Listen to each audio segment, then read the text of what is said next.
Hey, it's Dan Melnick. I'm the CEO and co-founder of Zing, and I'm proud to be a sponsor of this podcast. So please check us out today as we can help fuel your business growth.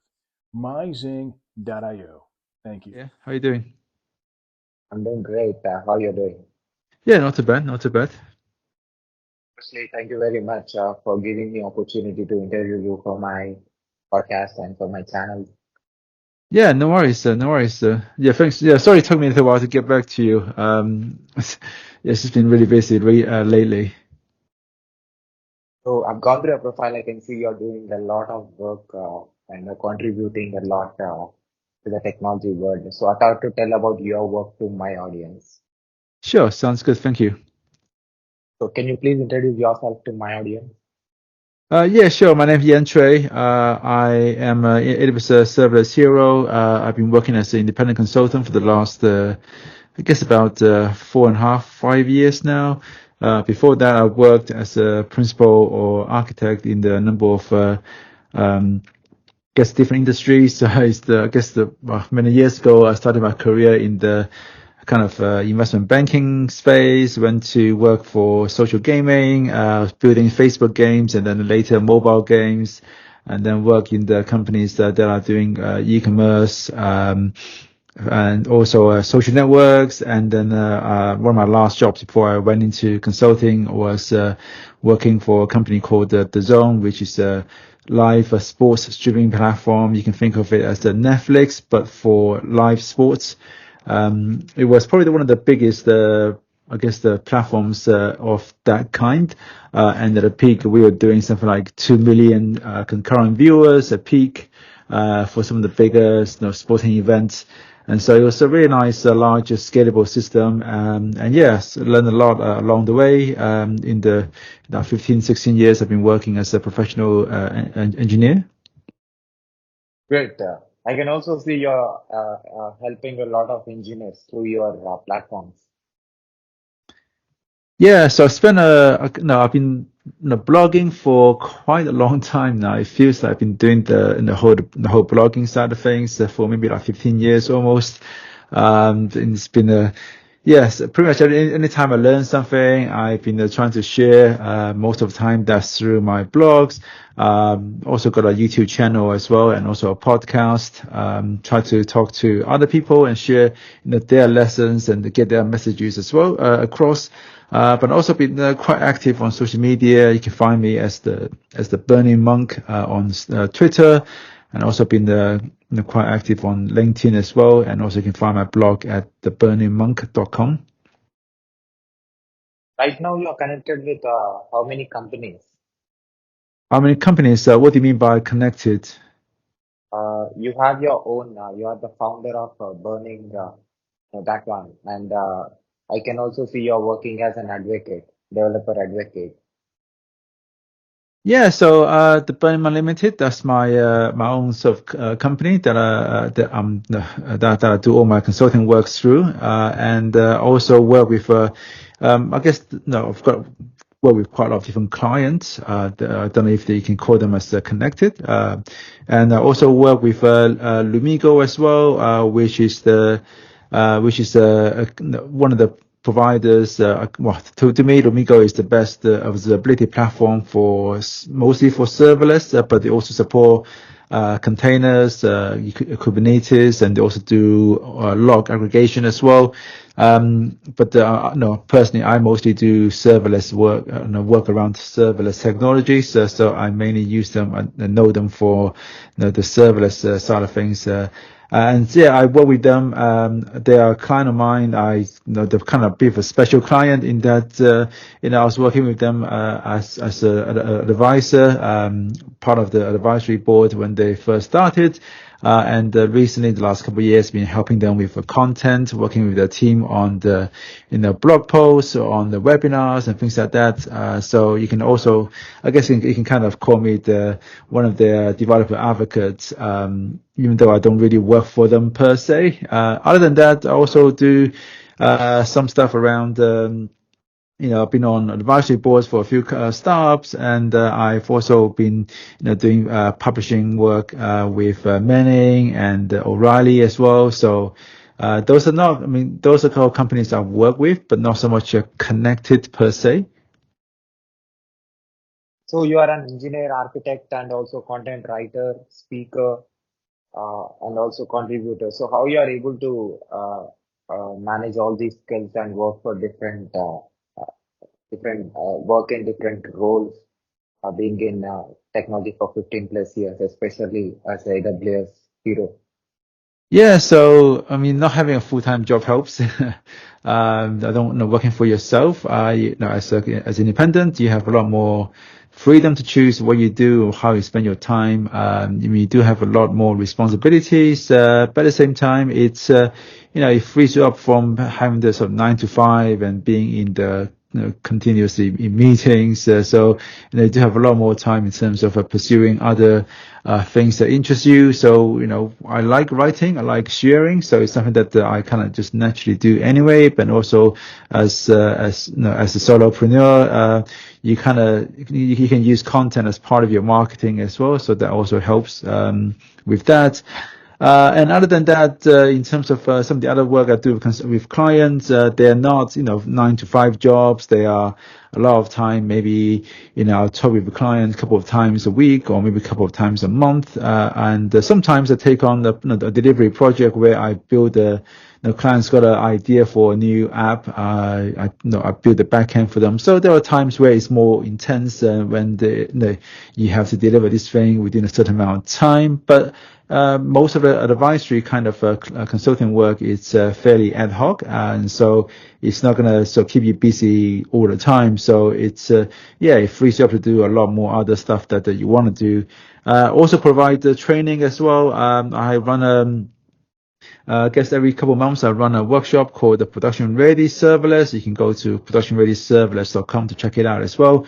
So this is more of like end-to-end training, where I take you from, I guess, getting started to AWS and the serverless technologies all the way to cover everything you should be thinking about in terms of building, APIs, building event-driven architectures, thinking about error handling, thinking about observability, thinking about security and CI/CD testing, all of that stuff.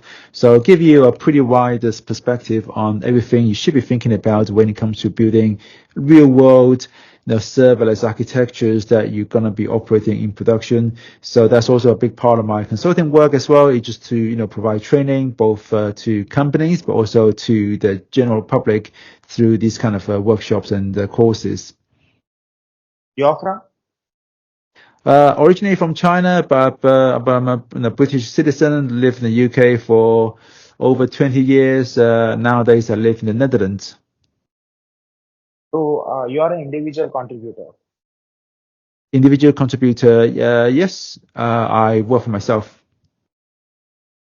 So you are a self-made man, and you're working for different companies and being as an engineer and also creating content different companies. Can I say that?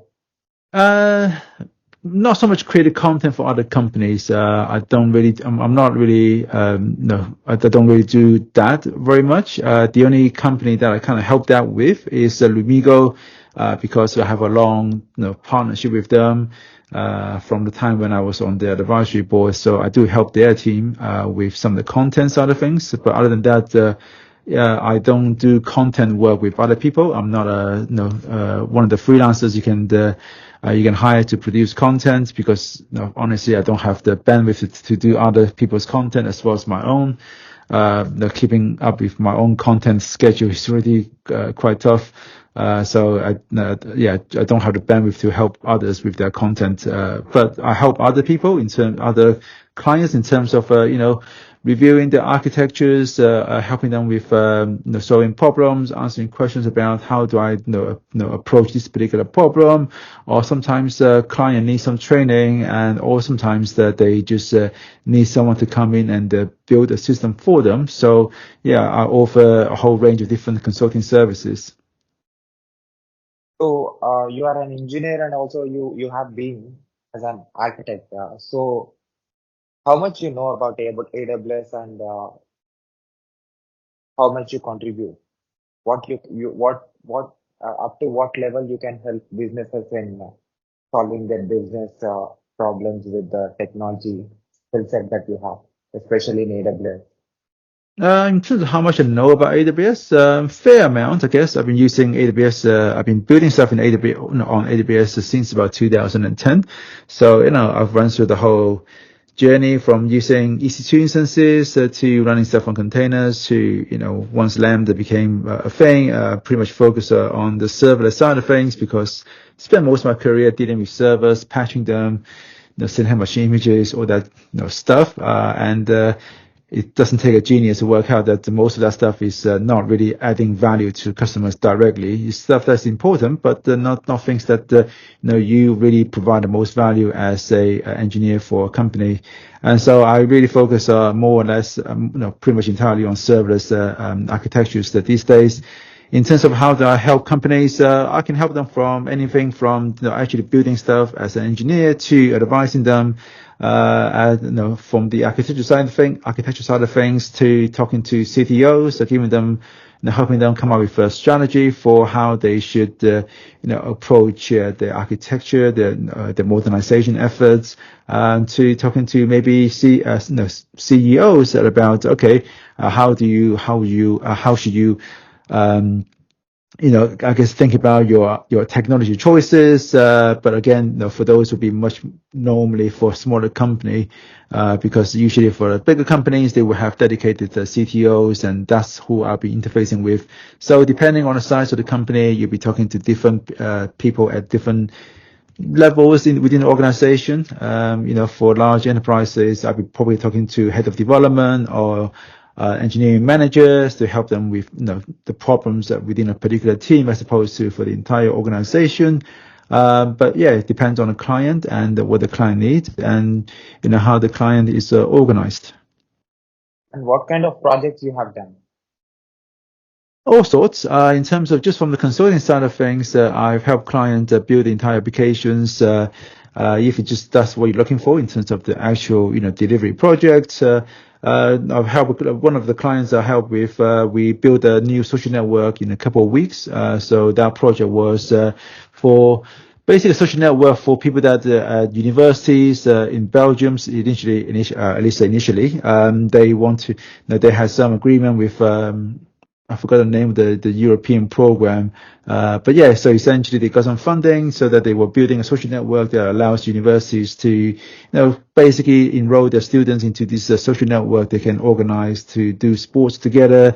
And also universities and other sporting institutions can publish their programs for, say, basketball, for gymnastic lessons and other things like that, a sporting program on the app so that people can register, pay for the lessons, and then go and do, I don't know, yoga or, football matches or whatever. So we shipped that project with, there was a pretty tight deadline because it had to be released by the time university semester starts. So we had, I think, about a couple of months to do that. We built the whole thing in about a couple of weeks. I was working part-time on that project to do fully the back end. So I implemented the whole thing with AppSync, so using GraphQL, Lambda, and DynamoDB as the core technology stack. Of course, there's also other things like S3, CloudFront. I used Algolia for search. But also work for other clients. And then the project that we delivered was a healthcare app in the US for US client. It was in scope for HIPAA compliance, so there's a lot more security stuff in there, like VPCs. Everything had to be in VPCs. Everything had to be encrypted at rest and in transit. There's also a lot of audit requirements in terms of who's accessed what. So there's also a lot of stuff around that as well. And then also worked with a client more recently to build a new document assembly application for lawyers. So this is a company that's in the US elder law space.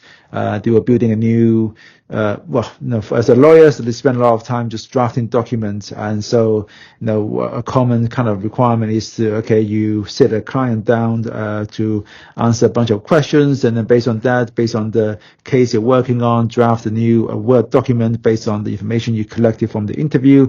So we implemented a whole CMS system, which allows them capture the client information, the caseworkers, answer, conduct the interview questions, and then use that information to draft a document, a Word document, for legal documents for different kind of cases and whatnot.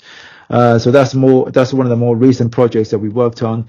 But besides those, I also get involved with a lot of architectural reviews and other things like that. But yeah, it really depends on what the client needs help with. Not everyone wants to hire external team to come and build a system for them. But yeah, that's something that I offer, and yeah. Does that answer your question? Yeah. And what size business you help for, and are you the only person who help, or you have a team? I'm the only person. I work for myself. I'm a solopreneur. So I've got some friends that I sometimes work with. That sometimes when I need additional, pair of hands, I've got one or two people that I sometimes bring on board as a subcontractor. They're friends of mine. I've worked with them in the past. I trust them. But other than that, I work for myself. My company is essentially just me, and yeah, I do everything myself. So the projects that you worked for, what size of businesses those are? Sometimes, well, most of the delivery projects are small companies. Sometimes it's more of a medium-sized company. So you have, you're talking about a company with maybe tens, maybe 100 people. For the really large companies like your real enterprises, they have their own team already. They probably wouldn't hire an external person to come in to just implement the whole system for them. So for those clients, I typically come in as a consultant to do advisory work. So I work with the team, maybe do some pair programming, maybe do some training, but I wouldn't be the one to deliver the actual system. Typically, those enterprises that when they engage someone to do delivery work, they'll be looking for an agency that can bring in lots of people, not just one person that you work with directly. So for large enterprises, I tend to work more from the advisory side of things as opposed to the actual implementation side of things. I've got a real mix of different clients. Some of them you may have heard of. I've worked with companies like Taco Bell and Yum, and government agencies like DVLA in the UK. To companies that you never have heard of because they're really small companies. So it really depends. It's this whole gamut of different sizes and industries. And working as an engineer, and also being a consultant, and also writing content and giving content.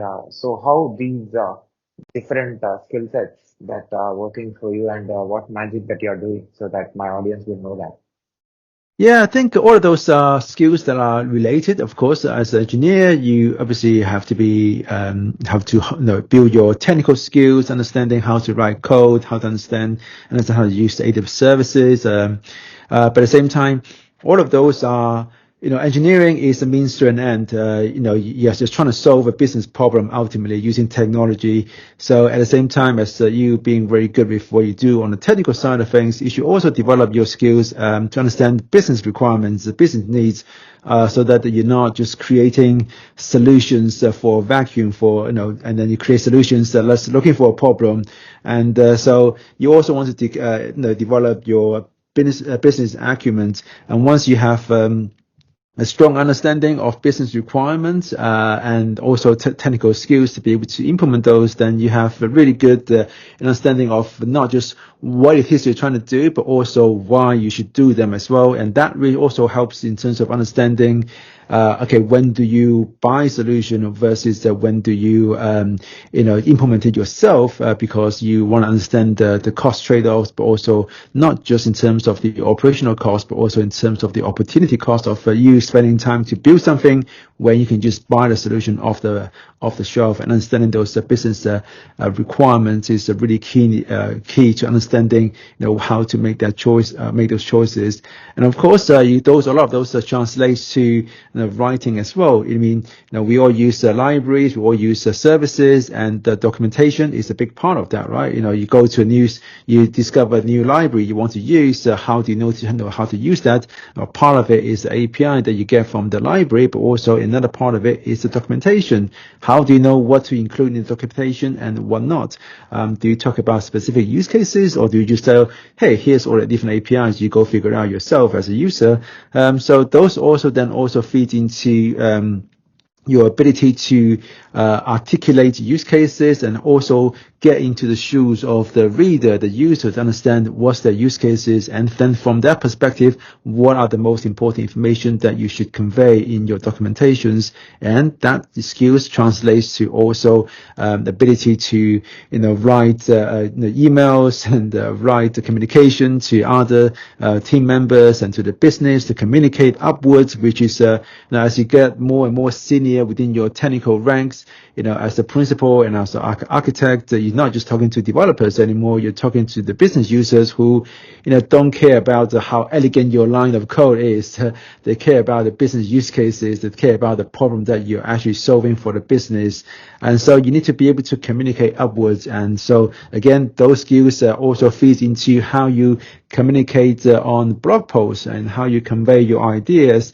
And one of the things that I often find is that as engineers, you're writing blog posts, one of the common mistakes people that are just starting to write blogs, they often get stuck into just go straight into solution. I've got this great idea. I'm just going to tell people my great idea and write about it.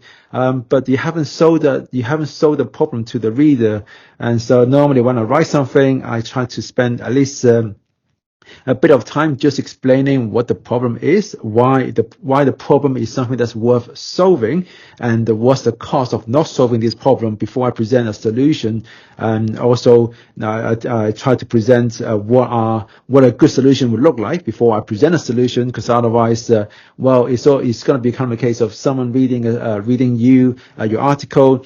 They don't understand why you're doing this, what's the problem that you're trying to solve in the first place.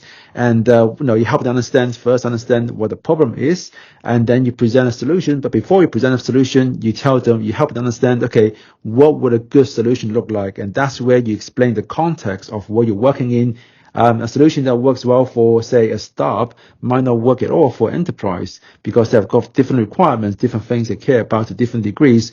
I mean, a startup may care about saving $100 a month on the AWS bill, but for enterprise, what's $100? That's what people spend on lunch. One person can spend that much on lunch, so who cares? But we care about things like security. We care about things like meeting compliance requirements, and we care about being able to iterate quickly and having that agility to ship products, because most enterprises struggle with speed. They tend to move very slowly because so many people are involved in the process. So different contexts requires different solutions, and it's part of your job as the author is to explain your context so that someone reading your content knows whether or not your solution is suitable for them. And that's the one big thing that I find that oftentimes is missing from technical articles. Is just I'm reading this, it's up to and I don't know if this solution is going to work for me or not. And so a lot of those skills comes from understanding business requirements, being able to speak in the language that someone who's not technical is able to appreciate and understand. So a lot of these skills are all related and something that you kind of develop over time. When you're starting out as a new engineer, of course, it's easier to just focus on the technical side of things. But more and more, you're going to want to understand not just what you're doing, but also why you're doing it. And that's where understanding the business becomes a really powerful skill, and is what ultimately is going to propel you towards higher, levels in your career. Maybe, if you still want to stick with the engineering track, you have, things like once you get to senior engineers, it's not just about being more effective at what you do, but also how much you can then influence the entire organization. That's where, instead of you optimizing for your individual output as an individual contributor, to get to, say, the principal engineer or to the staff engineer, it's all about maximizing your impact. And sometimes that comes at the cost of your personal output as an engineer. How much line of code you're able to push out. versus how much you can increase the overall productivity of the entire team.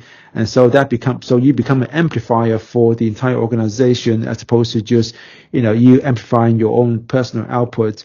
So again, a lot of that comes back to being able to understand the business and finding the problems, solving the problems that has the biggest value for the business. And of course, some of you want to move to become managers instead. That requires a whole different set of skills, things like understand, being able to mentor people, being able to work out what makes them tick and help them improve and manage them and manage expectations for both downward but also upward. So it requires a different set of skills and something that I've never really got into and never really interested in becoming a manager. So I've always stayed on the engineering track and yeah, so that's, so I can't really tell you too much about what being a manager is like. It's not something that I've ever done myself, nor am I particularly interested in becoming a manager.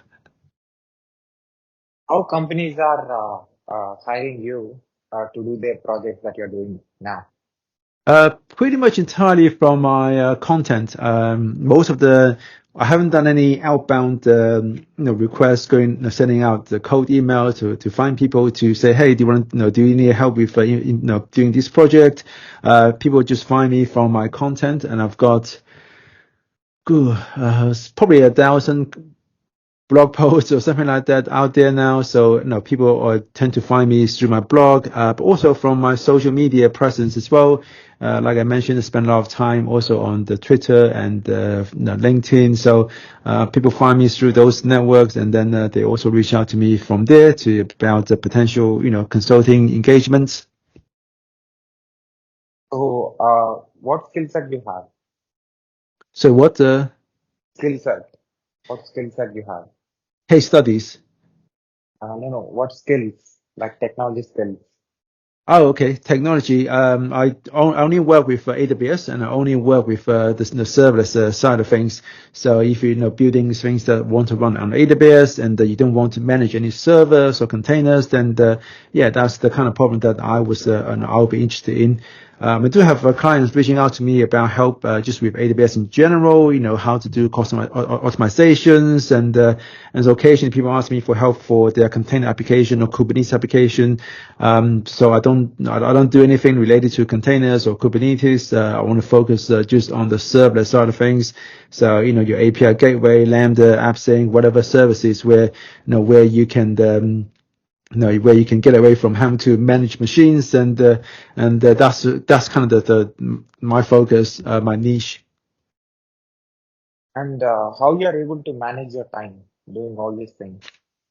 Yeah, again, not having a full-time job really helps, so you have more time to spend. But yeah, it's a mix of doing stuff that you interest you, and you can decide how much time you want to spend on content versus when there's a project going on, that's where you spend probably. Sometimes I disappear from social media for a few months because I'm busy on a project, but sometimes I spend more time just because, but don't really have an active project that demands a lot of my time. Again, a lot of the ad hoc consulting work, it's not very time consuming, so you're able to do other stuff. So I do a mix, depending on what I'm busy with at the time. So it could be me spending more time working on a new course or updating one of my workshops, or it could be me spending more time just trying stuff out and then writing contents about them. Anything I learn, I try to share. So again, anything that you're learning has got its opportunity to produce some content, which also works as a marketing material for your for the consulting business. So it's not easy to be good at understanding the businesses and also be a good engineer. So how you are able to be good in both? I want to say it's not easy. It just takes time. I've been working in the industry for about 16, 17 years now. So I've had a lot of time to try different roles and try different technologies and grow in different dimensions. And yeah, a lot of it just comes down to effort that you put in. I've always been we've always been interested in the programming, and so I spend a lot of my time, just my own time, free time outside of work, just trying things and learning things. So over time, you spend 5 minutes a day learning something. Over time, over the course of years, that becomes a lot of hours that you've put into expanding your knowledge and learning different things. And so that's how you kind of grow. The other side of it is, is understanding that just having spending more time on something doesn't necessarily make you better at it overall, because you can, you need you need to learn different ideas and expose yourself to different problems, and that's where having worked in the different industries also really helps as well. I've worked on the social games that has got that's got different requirements to working in, say, e-commerce, and working in a startup also is very different to working in the enterprise. So having that diversity of different experiences and different industries has really helped. Working on large scale systems, again, that has got different requirements to how you build your system, how you do everything, because one simple mistake can be really, really costly when you got millions and millions of active users every day versus building something for for a small number of users. So again, having that different experiences is is very helpful. And one of the great thing about being a consultant is that you are going to be exposed to a very wide range of different use cases, because one client could be a small startup building something in social networks, another client could be a large enterprise working with HIPAA, another client could be a multinational company with millions and millions of users. So it's different situations. You can learn different things from that, and that's where I think being a consultant really helps broaden my horizon and the perspective. And you can learn years worth of things within just a few months when you are working as a consultant and exposing to lots of different problems. Of course, you don't get to solve those problems as deeply. You don't get to maybe understand them as deeply as someone who's working on that one problem for years. But at the same time, so you should also have experiences where you can go really deep onto a problem for a long time. So I think having 6 years of 1 year experiences is different to having one continuous 6 years experience on one project. So having both are also going to be really useful as well. So if you can plan your career, then try to get a mix of different kinds of experiences, different industries, different environments, and also having experiences where you can you can see a project through and grow from small to large, so that you get an experience at different scales. You're going to see different problems. So again, it's about seeing a lot more problems, and then that's going to help prepare you in terms of becoming better at both engineering side of things, but also at the business side of things. It's just that perspective. And you are the host of a podcast. What is it about? Yeah, my podcast is called Real World Serverless. Again, it's similar to everything else I do. It's very much focused on the serverless side of things. It's a podcast where I speak with other people who are also practitioners who are building systems in the for using serverless technologies. I've talked with people that are sometimes clients, sometimes are just people that I know from social media. Sometimes there are people that I see, they wrote into an article about something, a really interesting use case, and I try to get in touch and get them to share their stories. Again, it's got a wide range of different people talking about different technologies, but all, the common thread is that they're all kind of, serverless. And then that's kind of my focus with the podcast, is about the sharing real world stories of, people building things using serverless technologies. And when did you start this, The Burning Monk?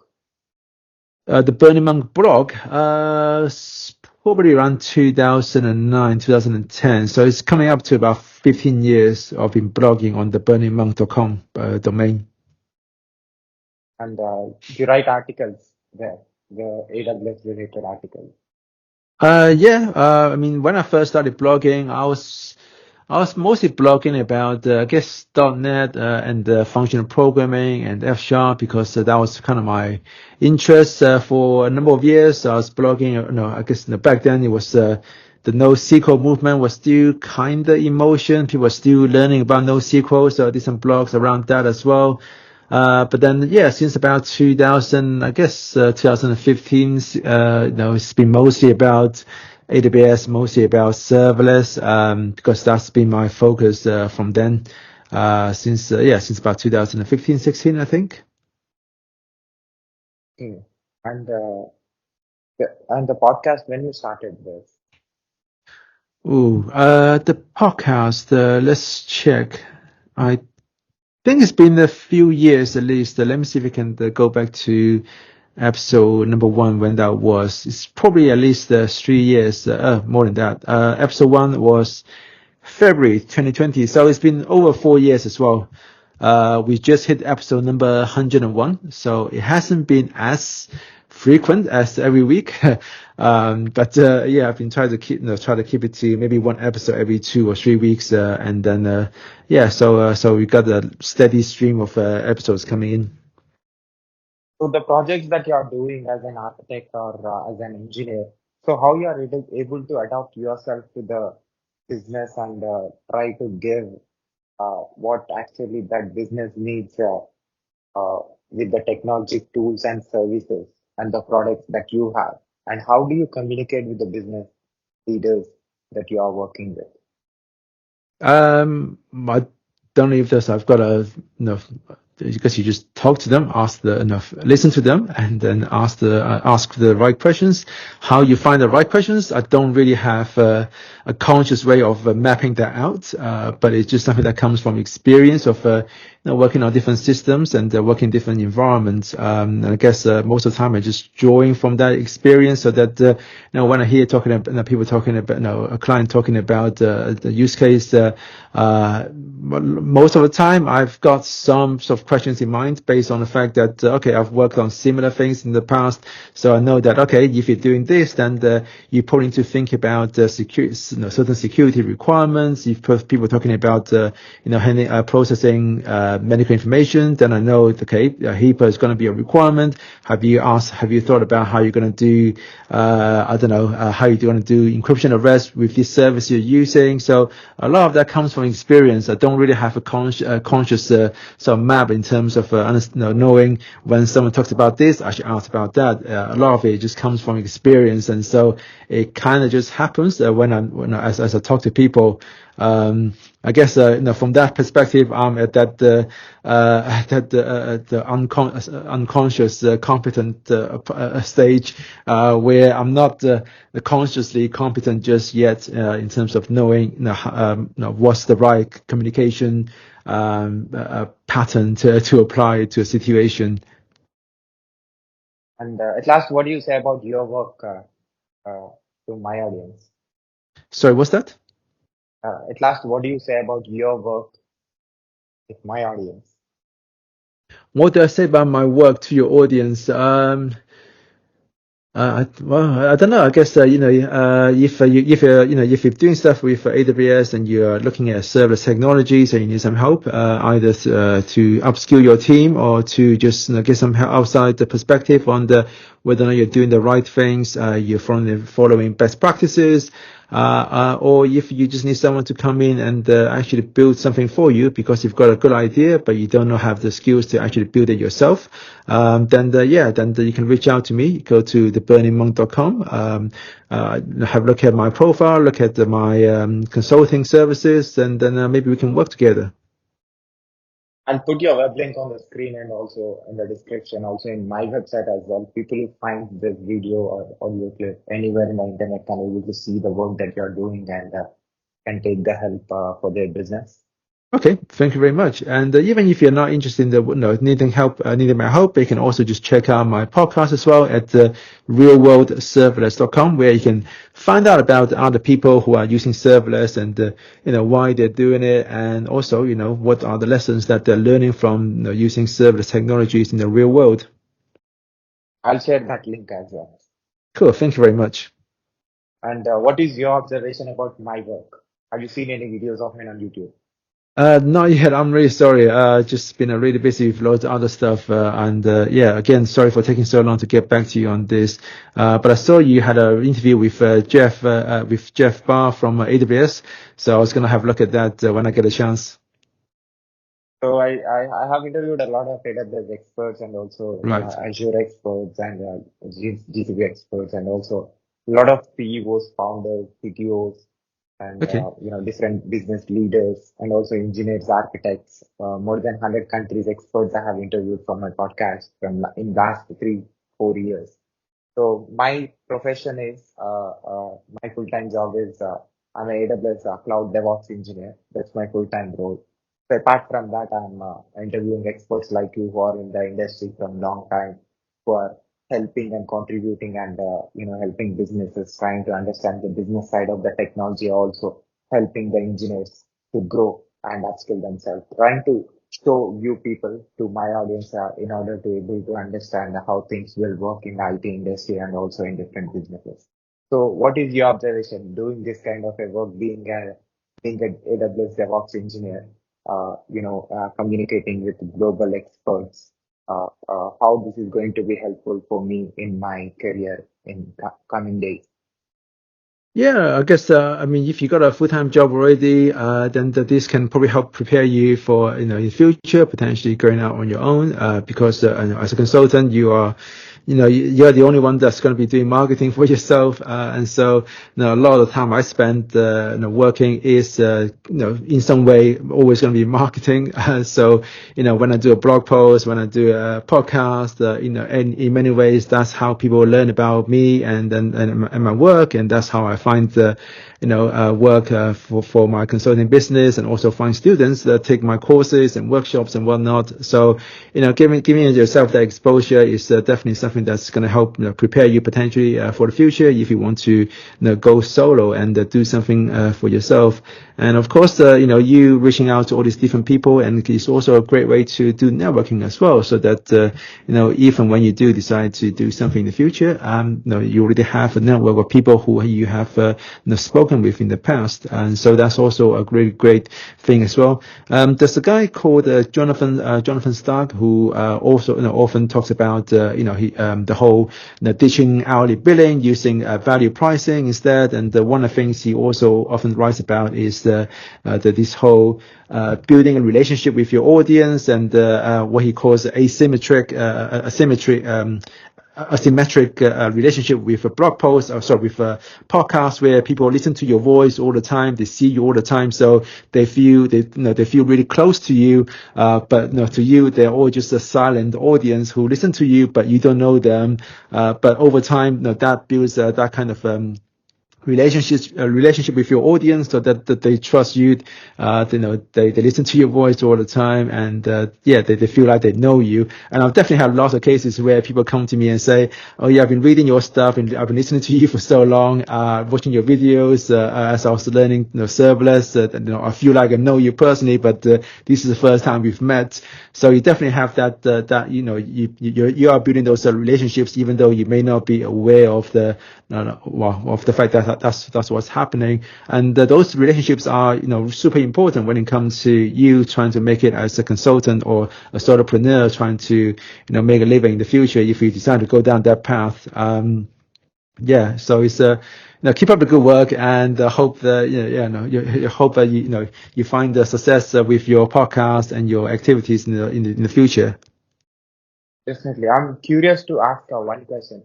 So how you are able to be good in writing and also speaking and also doing engineering and also understanding business problems? How you are able to be a multitasker?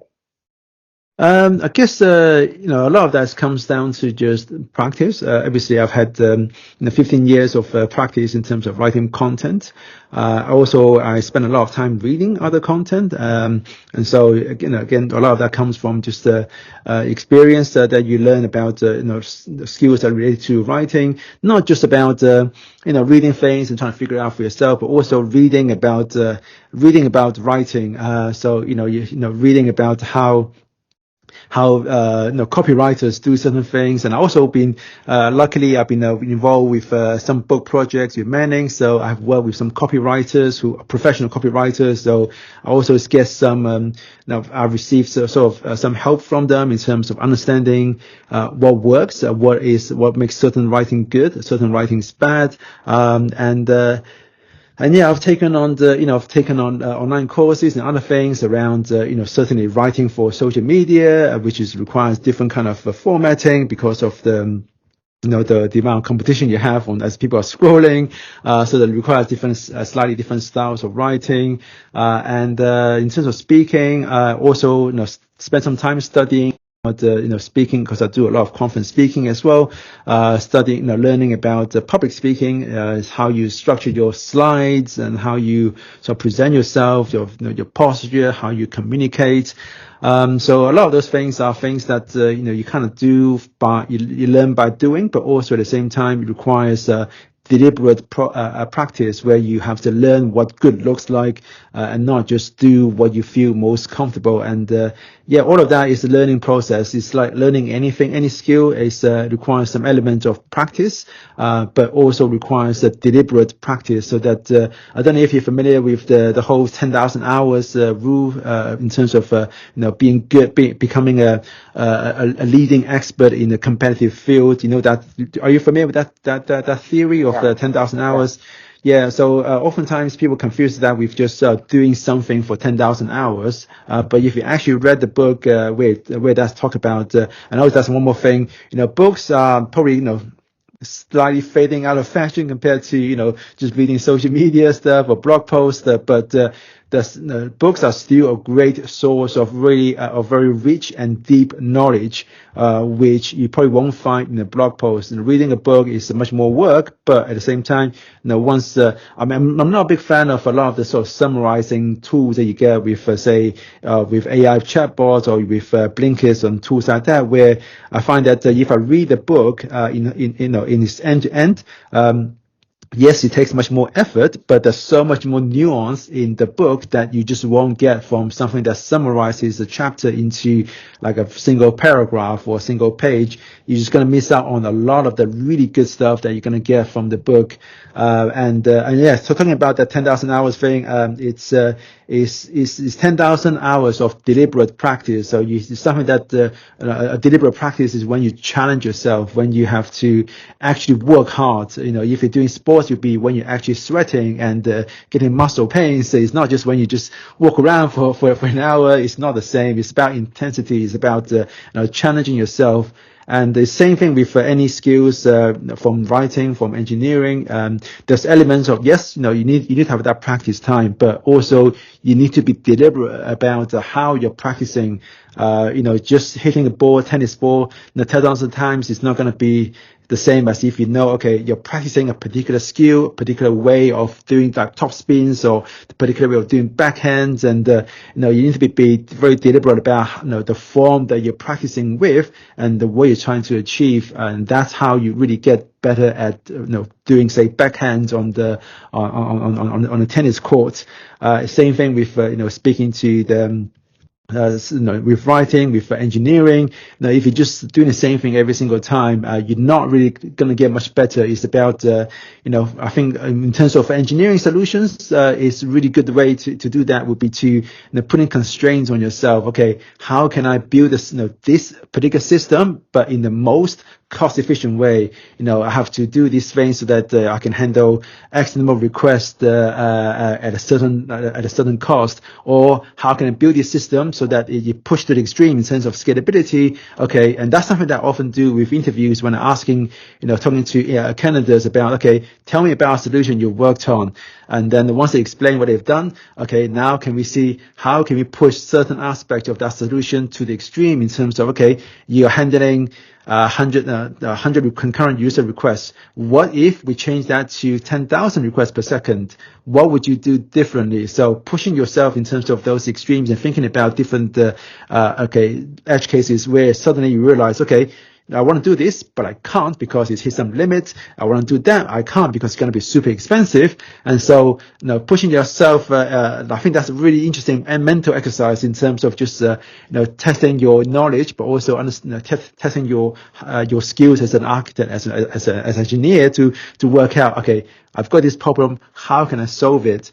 And if you don't have those constraints, it's easy to just do whatever, and you're not really learning as much as if you were to put yourself into some kind of a situation where there's some constraints around, okay, scalability requirement or uptime requirements. And that's where I find that, when you're talking to people with a lot of experiences, people like AWS, for example, they can tell you so much about the building systems at a crazy scale, and the things that they have to learn and have to do is very different to, say, your average person trying to build a web app with just 10 users, whatever. So, those are the things that you're going to need to learn to be able to put yourself beyond just the basic. And the same thing goes to talking to the business.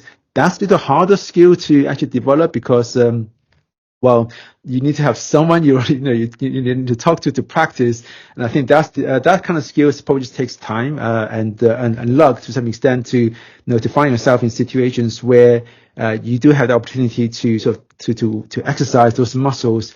Of course, you can learn about them in books, you can learn about them from courses, but turning to business and understanding business requirements, I think that probably just requires a little bit of luck in terms of your career, where you find yourself in, and the kind of situations you find yourself in, so that you can exercise those muscles and being in a position where you have to talk to, say, the non-technical stakeholders, talk to the business, management, and having to manage upwards in terms of the business stakeholders. So that skill is probably the harder to develop just by I want to do it, but you need to find yourself in a career path that exposes you to those requirements, and probably so slightly less easy to develop that skills in terms of talking to the business.